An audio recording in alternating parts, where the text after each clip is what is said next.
Beyond the Mic with Sean Dillon.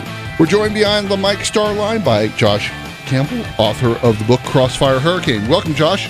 Hey, thanks so much for having me. Let's go beyond the mic. Growing up in Texas, how did your parents impact your choice of career? Well, in a major way, both were involved in some form of public service.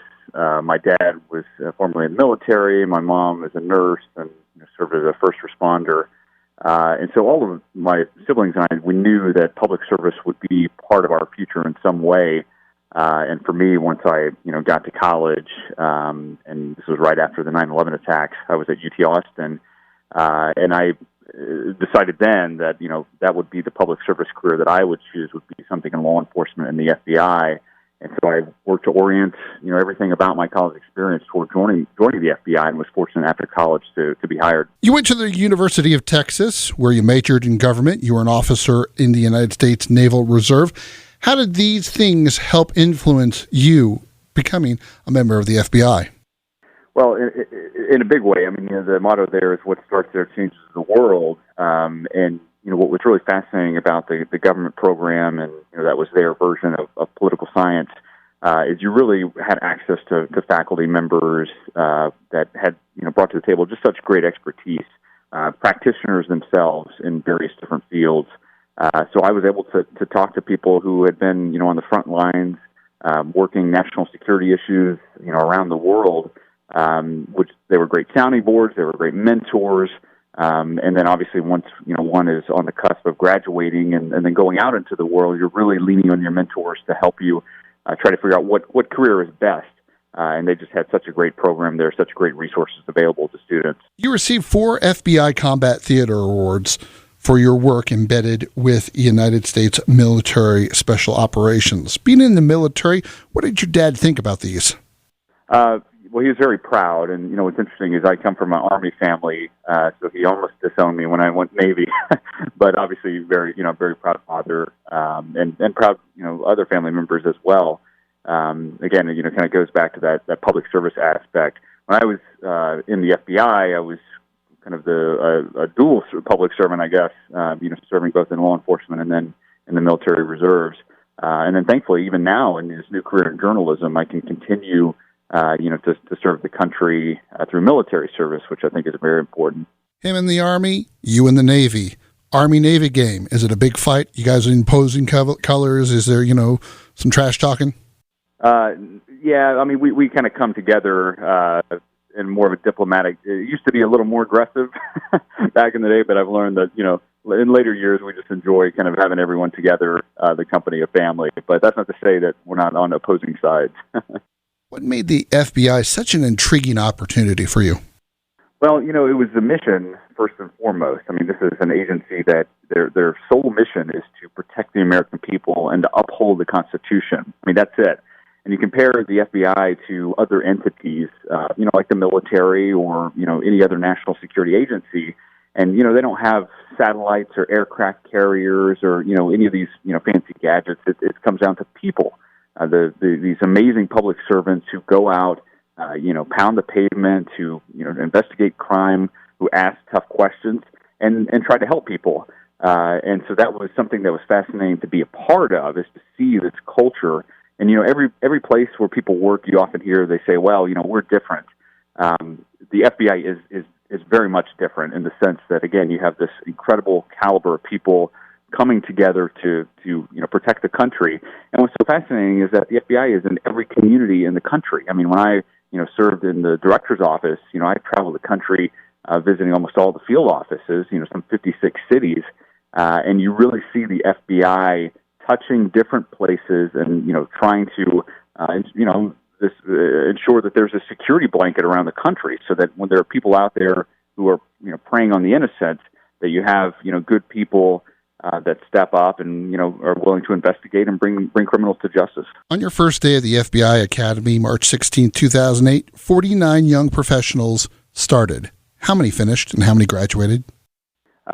So 48 graduated, I'm sorry. And then so one person decided to take another position inside the FBI, not the agent route, but we had everyone remain on board, which is interesting because you often hear that, these rigorous programs like the FBI Academy at Quantico, is trying to weed people out. And that's true, but also, on the front end, the FBI is doing such work initially to screen people and to ensure that the people that they're bringing on board fit the bill, at least in their view. And I was fortunate enough, in our class, like I mentioned, to have a really, really great crew, and everyone made it through in some way and continued, serving the FBI. Josh Campbell, author of the book Crossfire Hurricane, joins us beyond the mic. In this book, you try to get the reader to understand the difficult position the FBI has been under these last 3 years. No, exactly. And that's the goal, is to bring you inside this agency, this embattled agency that has been thrust into the middle of, political turmoil in a way that the agency has never seen. I mean, I talk to people all the time inside the FBI, friends, and now obviously covering the agency as a journalist. And, they continue, the theme I see is they continue to get asked, what happened to your agency? Which, puts the FBI in a delight that they've never been in. Again, they've always made mistakes in the past. I mean, they're human beings. And, as I mentioned in the book, when they make mistakes, they have to be held accountable. But we're in this really new, different era where, this agency has been attacked for, as I describe it, purely political reasons. This campaign of attack to undermine the credibility of the FBI and the Justice Department, initially because of the Russia investigation. And I think the president and his allies were really afraid of where that investigation was headed. And so they engaged in this political campaign to try to, discredit an entire agency. And now here we are, sitting on talking about another scandal that's playing out, involving Ukraine and this whistleblower. And what's so fascinating is that, my book is essentially the roadmap to the impeachment inquiry that we're in right now, because we've seen the same tactics used against Mueller now used as the president and his allies try to, ensure political survival following this latest scandal. You've had chance meetings of employees outside the FBI, one of them who said, quote, "The FBI has been here for 100 years, he said. Times are tough, but you have to ignore it all. We'll still be here tomorrow," unquote. How does that make you feel? Well, it's interesting. In Crossfire Hurricane, I talk about that encounter with that one employee. What I write is that, no disrespect to him, but I think he's only half right. Now, it's true that, again, you have this agency, the FBI, America's premier law enforcement agency, that has just been absorbing all of these blows. I mean, just, blow after blow, political attacks. Most of them, I think, the overwhelming majority of them, unfair. Obviously, the people there made mistakes and they're being held accountable. But in the main, I mean, what you're hearing about this agency is simply not true. And so, this one person, as you just read there, who, I'd asked kind of what his thoughts were after the Department of Justice came out with an Inspector General's report, and he said exactly what you just said, that, look, we're going to be here tomorrow, you just have to ignore the critics. And I say he's only half right, because it's true the FBI will be here tomorrow, it's not going anywhere. But the thrust of my book, the main theme, is that the FBI has to maintain public confidence in order to be successful. And, when that FBI agent knocks on someone's door and needs help, the willingness of the person on the other side of the door to help is directly correlated with their view of the FBI. Are they trustworthy? Are they honest? I mean, you look at courtrooms, right, where cases are presented.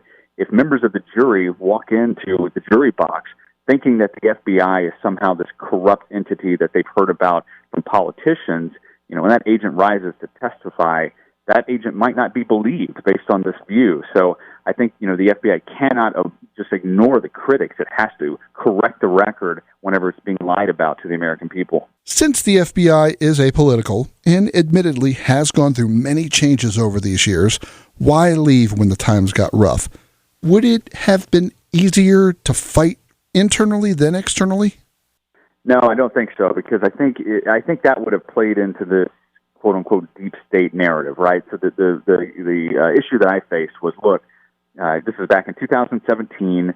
The president and his allies are just really trying to destroy the confidence and credibility of this institution. But my colleagues and I looked around, and people in leadership at the Justice Department were silent. The Attorney General, the Deputy Attorney General, they weren't saying anything, because most of us thought that they were probably afraid that they would get fired. But as a leader, you have to be willing to step up to defend your people. And, there was just a sense of cowardice, among the leadership, that they weren't speaking up. And so I just made that decision that, look, this is an organization that I love. I know it's being lied about, and I know that no one in our leadership is stepping up to describe, the accurate FBI to the American people. So I made that decision to step out to be able to explain to the American people what's politics, what's reality. But I don't consider that hypocritical, because again, had I done the other thing, had I remained in the FBI and tried to criticize the administration or talk to the press or anything like that, I would have fallen into this description of this quote unquote deep state, which I don't think exists. So I think the only appropriate thing to do was to do what I'm doing now, and that's to publicly help the American people explain when they're being manipulated. What pressures did you feel as special assistant to the FBI director?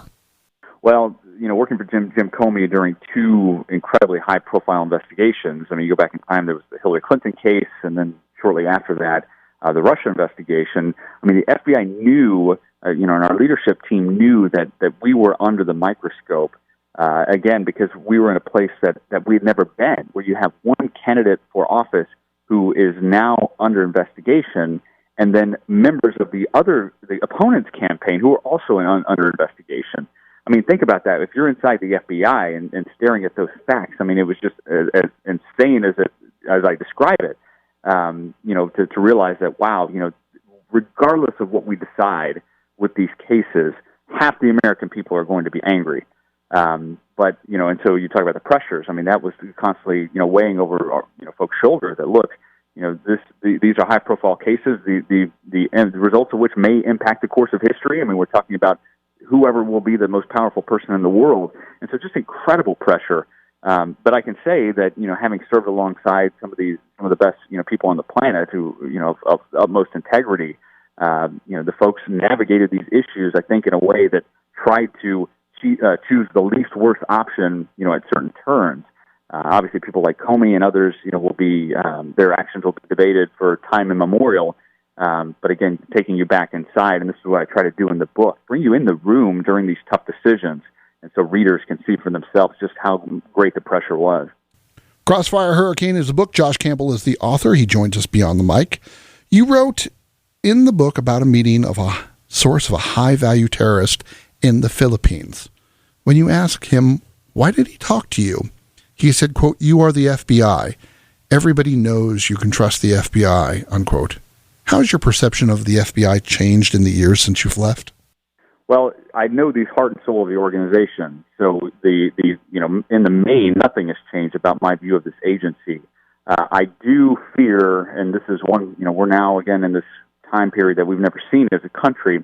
I do fear that leadership inside the FBI may decide to do the easy thing, and that is just to remain quiet and to ignore, all the lies being told about the agency.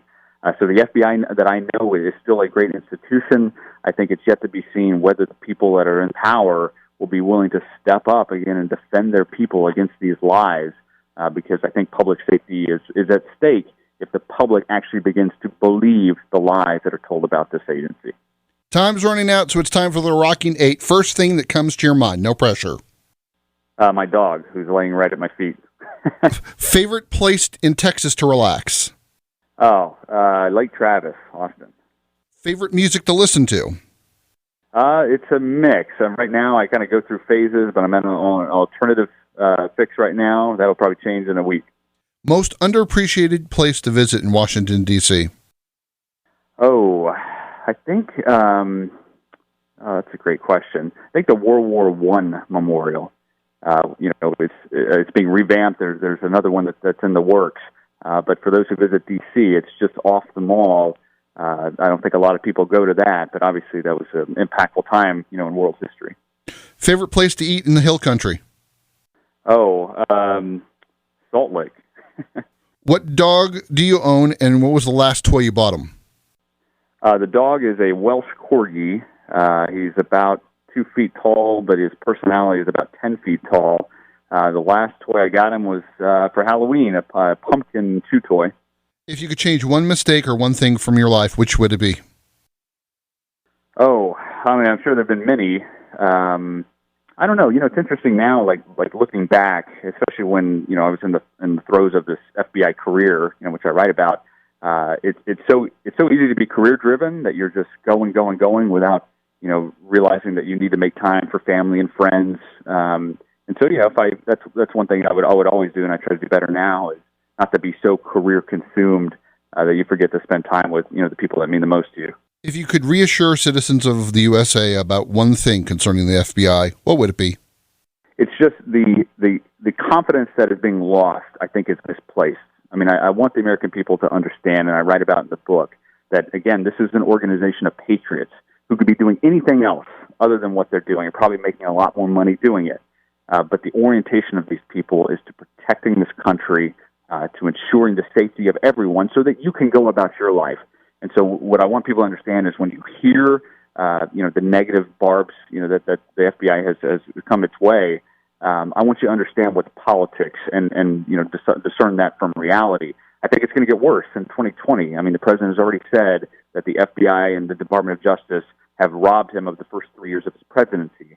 So I think that will be a key campaign platform, is to try to describe him as a victim of these villains, these deep staters. And I just want the American people to understand that so much of that is just purely politics. Should Texas and Texas A&M renew their football rivalry? Absolutely, without question. Those are always some of the best weekends. So when that went away, that was disheartening. Crossfire Hurricane is the book. Josh Campbell, the author. We could talk to you for hours and hours, but we've just run out of time. Thanks so much for joining us today, Josh. Most definitely. It's such a pleasure to be with you and your listeners. I really appreciate it. And that, my friends, is Beyond the Mic.